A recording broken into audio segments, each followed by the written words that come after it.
El profeta Isaías, apuntando a Jesús, dice que por sus heridas hemos sido sanados. Y Jesús vino a sanar enfermos. Y esto es una ilustración física que venía a apuntar aún a una realidad mayor.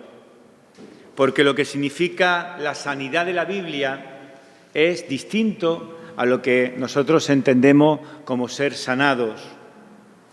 En la Biblia el concepto es diferente y en las Escrituras, cuando se habla de la enfermedad, está también hablando acerca de las consecuencias del pecado, de la maldición que este pecado acarrea al hombre. También es una imagen que muestra nuestra impía naturaleza espiritual y nuestra incapacidad de poder agradar a Dios. Esto lo hemos estado viendo durante las últimas semanas. Hemos estado predicando acerca de la necesidad de ser realmente sanados. No una sanidad solamente externa, una sanidad física, sino realmente de la carencia real que tiene el ser humano, el poder ser sanado espiritualmente. Ser sanado, por lo tanto, no tiene nada que ver ni con estar en paz con nosotros mismos, sino que con que nuestra culpa, nuestra vergüenza sean eliminadas y que nuestra relación con Dios sea finalmente restaurada. Es decir, ser sanados, decíamos semanas atrás, es ser hechos santos. Y somos santos porque el creyente ha sido apartado. Y ha sido apartado para tener un nuevo amo. Pero también hemos sido apartados para tener un nuevo amor. La semana pasada, el hermano que estuvo trayendo la predicación de la palabra estuvo precisamente hablando acerca de esto. Somos santos y la santidad de la Iglesia pues hace que las iglesias sean comunidades distintas, siendo comunidades de amor. Hablando, no sé si acordáis el hermano, acerca del amor sacrificial. En el Evangelio de Juan, en el capítulo 13, dice el Señor Jesús: un mandamiento nuevo os doy, que os améis unos a otros.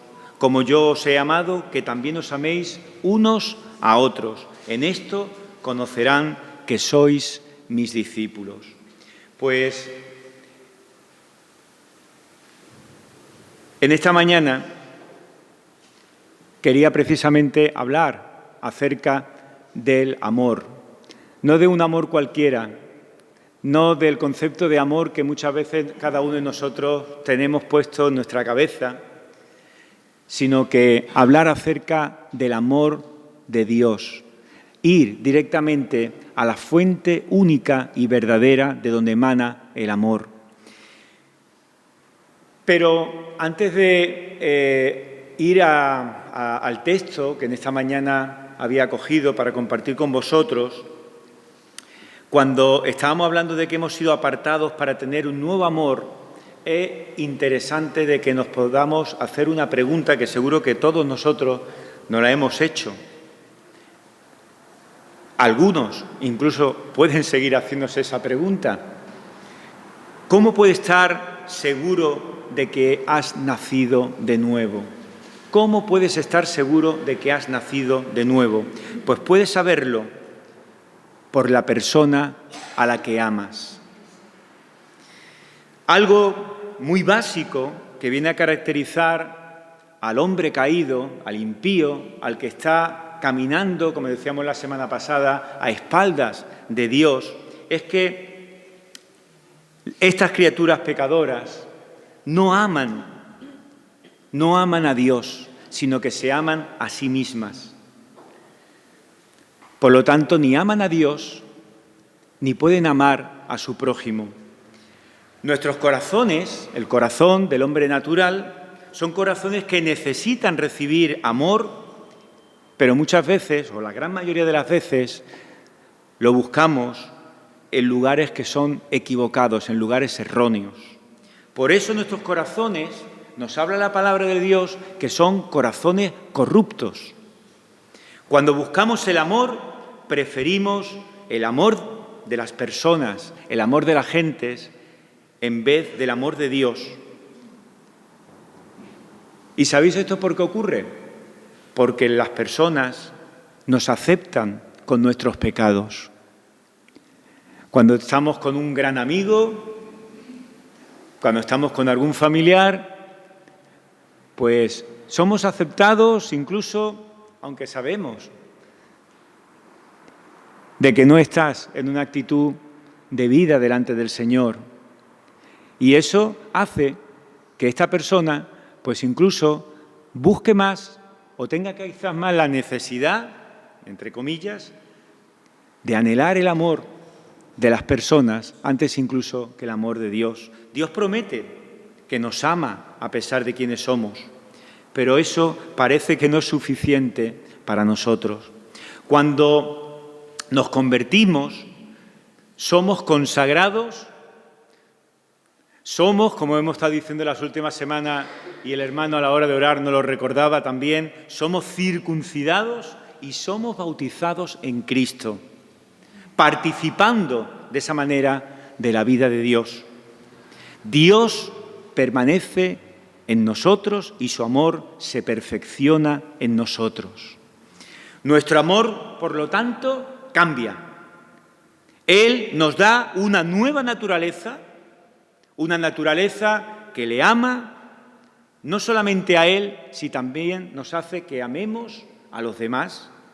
Y el amor de Dios nos cambia y lo vemos sobre todo a la hora, como decía el domingo pasado el hermano que traía la palabra, David, en el amor sacrificial, porque ese amor es un amor distinto al que teníamos antes de conocer al Señor. En medio del sufrimiento, en medio de la persecución, el creyente, el que su corazón ha sido puesto nuevo, el que su vida ha sido regenerada por el poder de Dios, sigue amando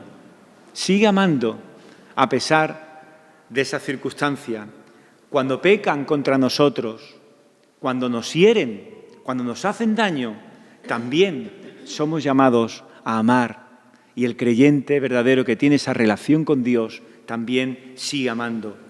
No amamos porque nos sentimos amados, amamos porque hemos sido amados y ese amor es, en definitiva, el que nos ha cambiado. Y en el mundo, en nuestra sociedad, en nuestro día a día, vemos que hay amor genuino y vemos que hay también amor fingido.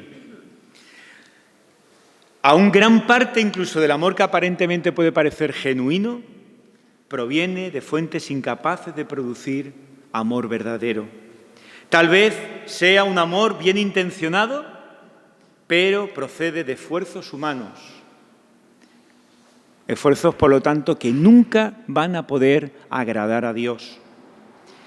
Vamos a tener la lectura de este pasaje que vamos a leer, que se encuentra en la primera epístola de Juan, en el capítulo 4. Primera de Juan, capítulo 4.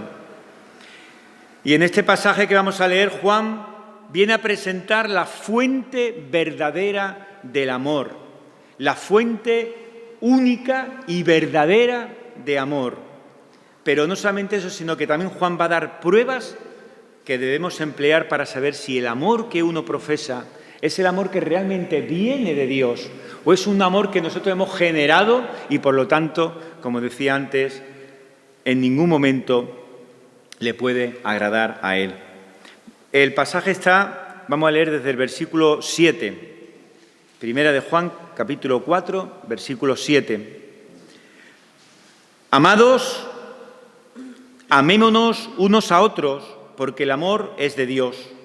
Todo aquel que ama es nacido de Dios y conoce a Dios. El que no ama no ha conocido a Dios, porque Dios es amor. Y en esto se mostró el amor de Dios para con nosotros, en que Dios envió a su Hijo unigénito al mundo para que vivamos por Él. En esto consiste el amor, no en que nosotros hayamos amado a Dios, sino en que Él nos amó a nosotros y envió a su Hijo en propiciación por nuestros pecados. Amados, si Dios nos ha amado así, debemos también nosotros amarnos unos a otros. Nadie ha visto jamás a Dios. Si nos amamos unos a otros, Dios permanece en nosotros y su amor se ha perfeccionado en nosotros. En esto conocemos que permanecemos en Él y Él en nosotros, en que nos ha dado de su Espíritu.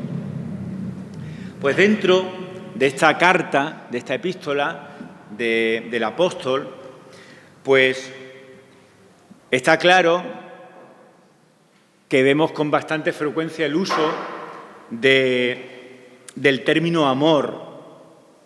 Está hablando con bastante frecuencia acerca del amor. Y dentro de la primera epístola de Juan, el uso del lenguaje sobre el amor empieza sobre todo a intensificarse, a usarse bastante a partir a la altura del capítulo 3. Solamente en el capítulo 3 nos vamos a encontrar en 9 o en 10 ocasiones donde el apóstol está hablando acerca del amor o acerca de amar. Pero si vemos el capítulo 4, en el capítulo 4 nos encontramos aquí que está prácticamente el punto culminante donde Juan está hablando acerca del amor. Porque si vemos que en 9 o 10 ocasiones en el capítulo 3 aparece este concepto, cuando llegamos al capítulo 4 se multiplica prácticamente por 3, casi triplica todavía más, de tal manera que podríamos decir que por este tan numeroso uso en el pasaje acerca del amor o acerca de amar, podríamos decir que, entre comillas, y en el buen sentido, de que es el pasaje que más saturado está de amor, del amor de Dios, pasaje que más se usa para hablar acerca del amor. Pero también en esta sección, sobre todo, que hemos leído, que quizás es algo más amplia, tendríamos que haber llegado hasta el versículo, prácticamente casi al final, el versículo 21, pero no hemos quedado ahí en el 12, aunque vamos a tener que utilizar algún versículo más, pero también en esta sección es la sección más desarrollada teológicamente sobre el amor dentro de todo lo que es la epístola del apóstol. Y este libro, siguiendo el típico estilo de Juan, gira solo y exclusivamente en torno a Dios.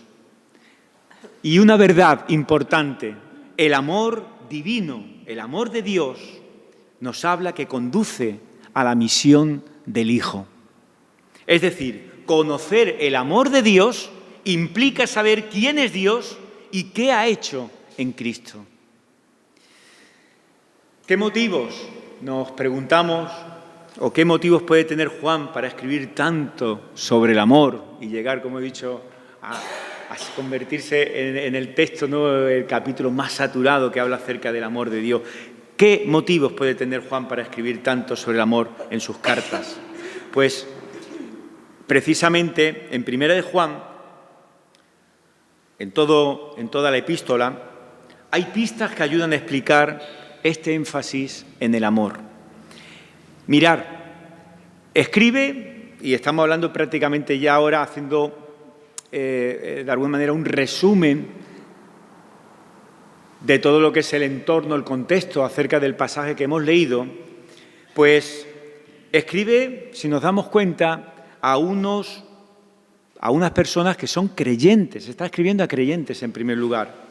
Es decir, personas que conocen a Dios, que han visto perdonados sus pecados y que han sido llamados a una nueva vida de obediencia. Y el tono es un tono bastante peculiar porque es un tono íntimo, utiliza constantemente términos como el de hijitos, como amados, sus hermanos, con los que mantiene precisamente una gozosa comunión. Juan escribe con autoridad apostólica, exhortando, enseñando y advirtiendo a estos cristianos para que vivan vidas que sean vidas consecuentes, coherentes con su identidad como individuos que han recibido el verbo de vida. Mirad que así es precisamente como comienza la epístola. Lo que era desde el principio, lo que hemos oído, lo que hemos visto con nuestros ojos, lo que hemos contemplado y palparon nuestras manos tocante al verbo de vida. Está claro que las advertencias de Juan tenían también un motivo. Y ese motivo también en la primera epístola nos viene a dar bastantes pistas y que son interesantes e importantes para poder luego enfocarnos en los versículos que hemos leído del capítulo 4. Algunos miembros de la comunidad habían abandonado la fe. Habían sido, dice Juan, engañados por guías falsos. Su marcha, como dice el propio apóstol, ha revelado de que no son de nosotros y que en el proceso incluso de estos que han abandonado han llegado incluso a negar de que Jesús es Cristo. Así que os imagináis la situación, que no es nada fácil, porque dentro de un contexto ya de por sí de oposición externa que siempre hay, nos encontramos también con tensiones internas bastante grandes. Y Juan les exhorta en medio de todo esto a perseverar, por lo menos hasta el día siguiente que ya las cosas se calmen, o esperar una semanita, un mes, que se baje, como se decía mucho en televisión en otros tiempos, hasta que se baje el suflé, hasta que la agua esté más calmada. No. ¿Hasta cuándo? ¿Hasta cuándo le está pidiendo Juan? ¿Hasta cuándo le está exhortando el apóstol a perseverar? Pues está diciendo que perseveren hasta la venida del Señor. En el capítulo 2, os lo leo, no voy a decir el versículo, si no lo encontráis y no perdemos tanto tiempo. Y ahora dice, hijitos, permaneced en Él, para que cuando se manifieste tengamos confianza, para que en su venida no nos alejemos de Él avergonzados. Y también en el capítulo 3 dice, amados, ahora somos hijos de Dios y aún no se ha manifestado lo que hemos de ser, pero sabemos que cuando Él se manifieste, seremos semejantes a Él porque le veremos tal como es.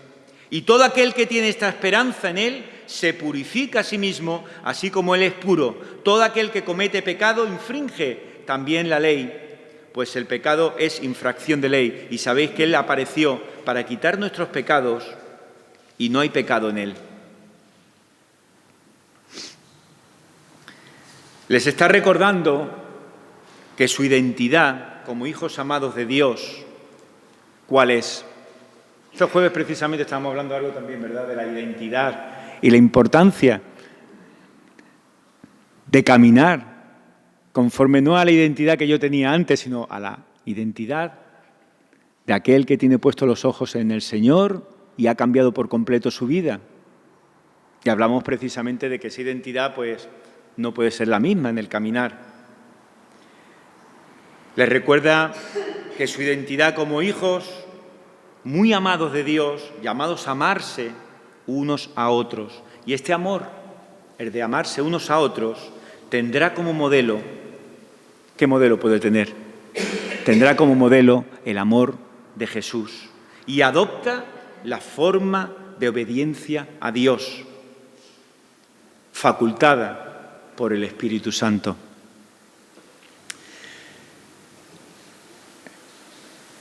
En el pasaje que hemos leído del 7 al 13, he cogido los dos primeros versículos, el capítulo 7 y el capítulo 8, Y lo he puesto en un primer bloque, en un primer tema, porque en estos dos primeros versículos está hablando Juan acerca de la única fuente de amor verdadero.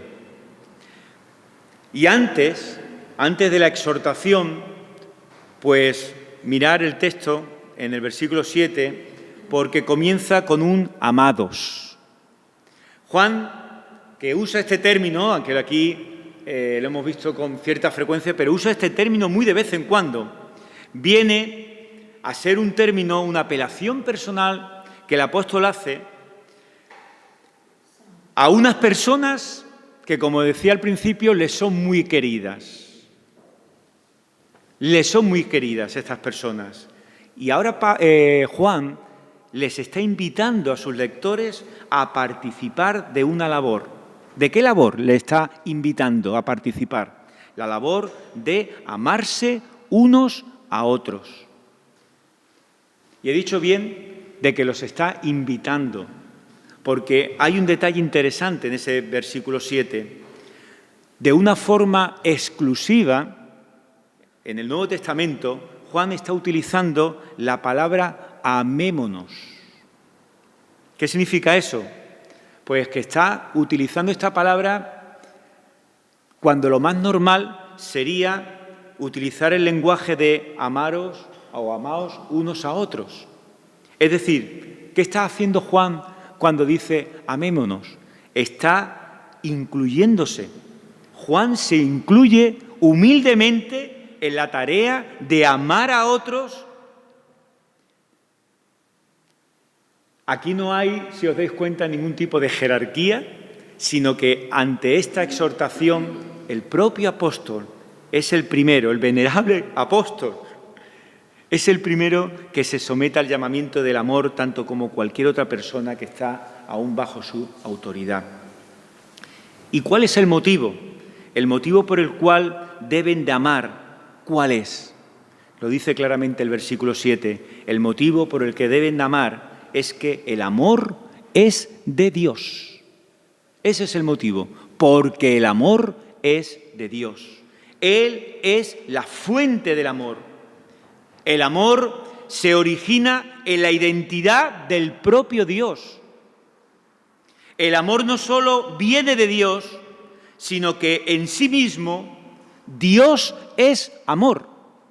Y esto nos lo repite en este capítulo 4, hasta en 2 ocasiones nos lo repite el propio apóstol. Versículo 8 y luego en el versículo 16, que no lo hemos leído, pero también lo vuelve a repetir. Dios es amor. Y esta es la única ocasión en la Biblia en la que se describe de esta manera a Dios. Aunque esto no significa de que sea una idea un tanto aislada, ¿no? que suelta Juan. No, esto está y mantiene una coherencia con la Escritura. Pero también es curioso porque también este Dios es amor lo utiliza en paralelo a otra expresión que ha utilizado Juan con anterioridad. Dios es luz. No es como si el amor estuviera por encima de todos los otros atributos divinos, sino que más bien que todo lo que Dios es y todo lo que Dios hace es amor. Él es el único que se puede llamar de esa manera. Él es el único que se puede llamar amor. Y es posible que en nuestros mejores momentos amemos bien, pero ninguno de nosotros se nos puede describir como amor, precisamente. Dios es amor. Y ante tal realidad, lo que viene a subrayar aquí Juan es el inmenso abismo que hay entre Dios y la humanidad.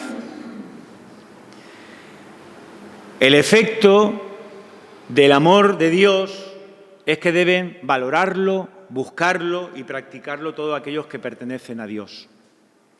Porque, y esto es bastante interesante e importante, el amor es el indicador indispensable del auténtico cristianismo. Porque todo, como dice el versículo 7, todo el que ama es nacido de Dios. Es decir, el amor viene a ser la evidencia visible de una realidad espiritual, ser nacido de nuevo. La importancia del amor es tal que Juan no se anda en ningún momento con medias tintas y dice: el que no ama no conoce a Dios. No hay medias tintas. Es decir, la falta de amor viene a revelar una fe que es falsa. Y en el versículo 20, que tampoco lo hemos leído, lo deja bastante claro precisamente esta idea Juan. Conocer a Dios, mantener una relación con el Dios de amor, implica que una persona refleja el carácter de Dios. Y no hacerlo demuestra que no existe una verdadera relación con Él. Y Juan, y en buena parte también de todo lo que es la palabra de Dios, espera que el pueblo de Dios manifieste precisamente el carácter del Dios al que están adorando. Para Juan, del verdadero conocimiento de Dios es solamente donde fluye una vida virtuosa de amor. Solamente fluye del conocimiento de Dios.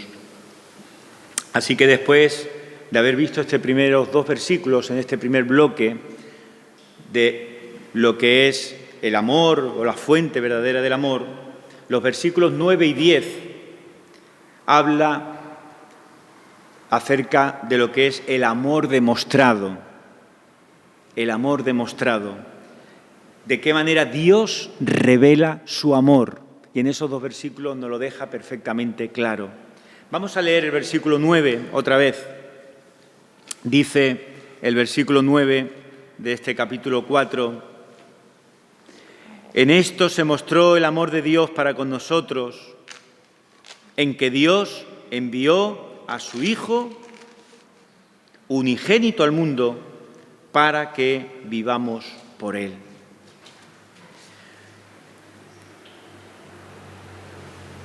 En este versículo 9 es donde Juan viene a recoger la afirmación pues más famosa, ¿no?, que todos conocemos y que hemos tenido la oportunidad de aprender. Yo me acuerdo que el primer versículo que aprendí, y fue por recomendación de unos hermanos que venían de fuera, y fue el primero que venía a aprender, fue este precisamente, de Juan 3,16. Porque de tal manera amó Dios al mundo que dio a su Hijo unigénito para que todo aquel que cree en Él no se pierda, mas tenga vida eterna. Pues en este versículo 9, Juan está recogiendo precisamente también esta misma afirmación. Y en ambos casos, tanto en el 3,16, en el Evangelio, como ahora en la Epístola de Juan, en ambos casos, el envío del único Hijo está motivado por el amor de Dios, por el amor que Dios siente por un mundo que está totalmente desgarrado, por el amor que Dios siente por un mundo pecaminoso. Y el propósito de la llegada del Hijo viene a ser la nueva vida para todos aquellos que creen en Él. Experimentar una nueva vida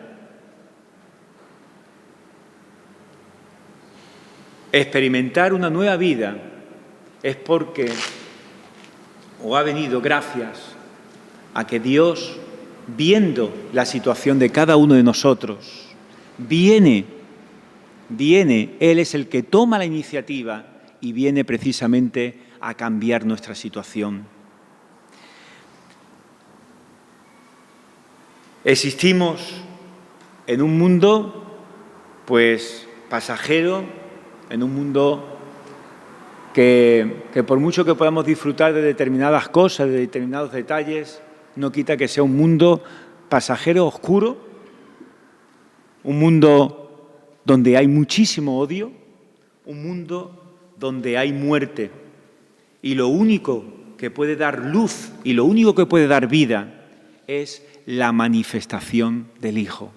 Es lo único que puede dar luz y vida, la manifestación del Hijo. Y esa vida como dice esta carta, se origina en el amor de Dios y adopta la forma del amor por Dios y por otros. Así que aquí nos estamos moviendo en el entorno de la adoración. El amor de Dios, el amor divino, conduce a una acción redentora. No hay acto de amor más grande en toda la historia humana. La venida, la remisión del Hijo al mundo, viene a ser el resumen que hace Juan de toda la historia de Jesús, que viene a revelar, como digo, la historia mayor de Dios, la historia de su amor incondicional, que viene a liberar su amor y su bendición sobre el mundo. Sin el amor de Dios no habría ninguna posibilidad de recibir el don de la vida eterna. La salvación descansa totalmente sobre la iniciativa divina. En este versículo 9 que hemos leído, hemos visto que Dios envió a su Hijo para que vivamos por Él. Es decir, esto habla de ¿qué? De presentar un pago satisfactorio por nuestras transgresiones.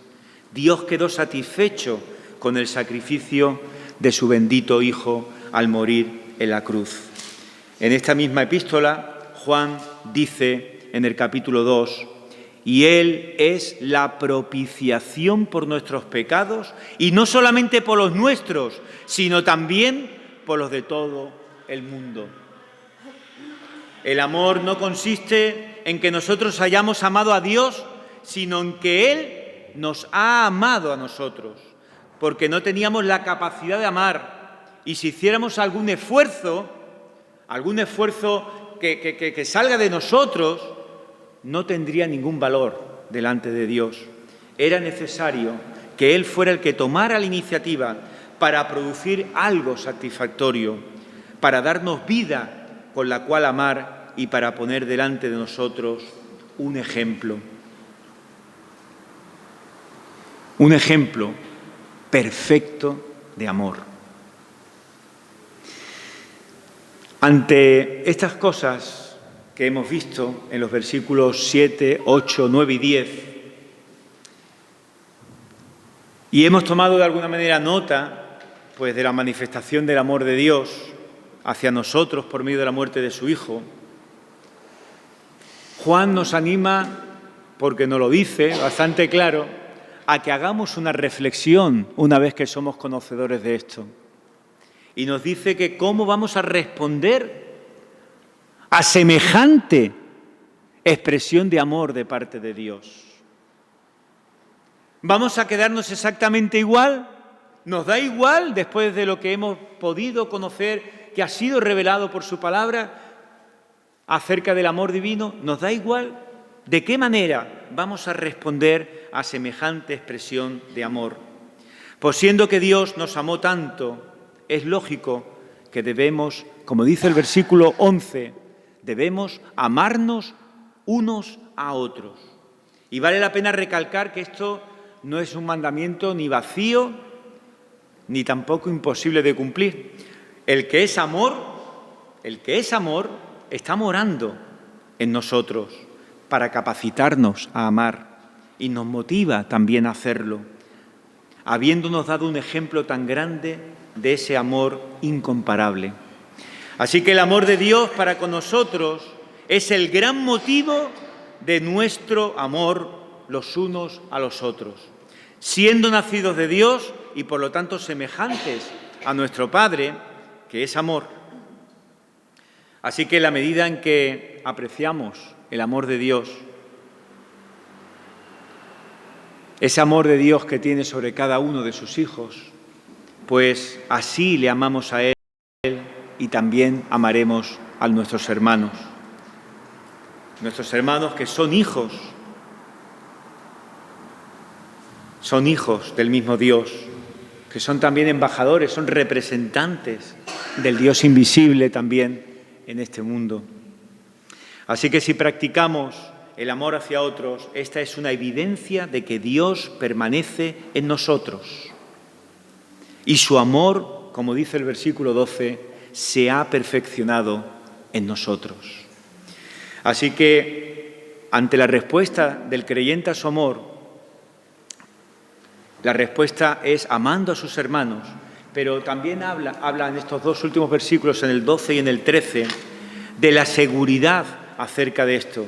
La seguridad primera es que si practicamos ese amor hacia los demás, es evidencia de que Dios permanece en nosotros y, como digo, su amor se ha perfeccionado en nosotros. Todo esto viene a relacionarse con el mandamiento de amarnos unos a otros. El amor de Dios se perfecciona en nosotros solo cuando hay obediencia a sus mandamientos. Por último, versículo 13, habla de que si uno no conociera la palabra de Dios, si no conociéramos la palabra de Dios, correríamos el riesgo, en muchas ocasiones, de creer, de pensar que Él puede alejarse del creyente.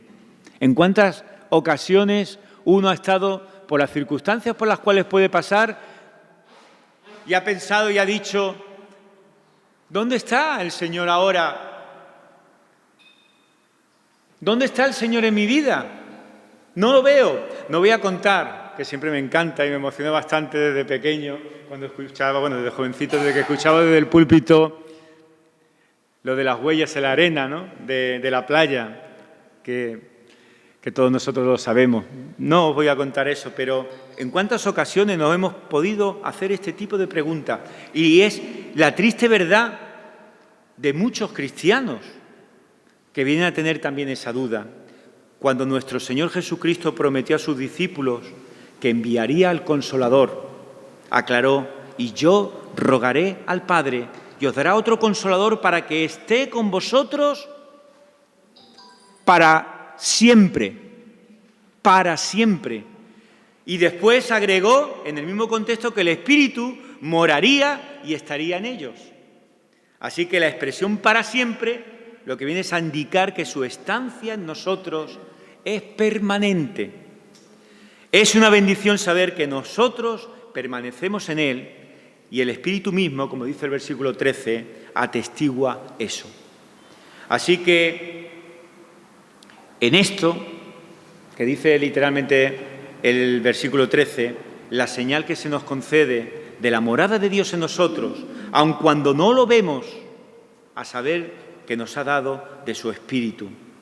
Donde está el Espíritu de Dios, allí está Dios.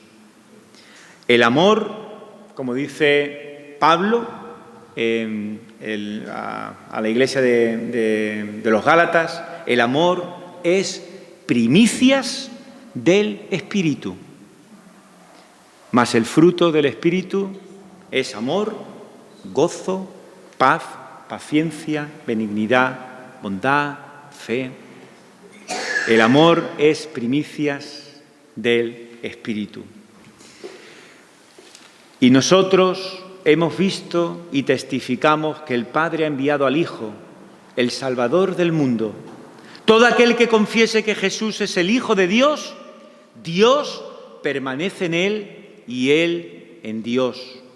Y nosotros hemos conocido y creído el amor que Dios tiene para con nosotros.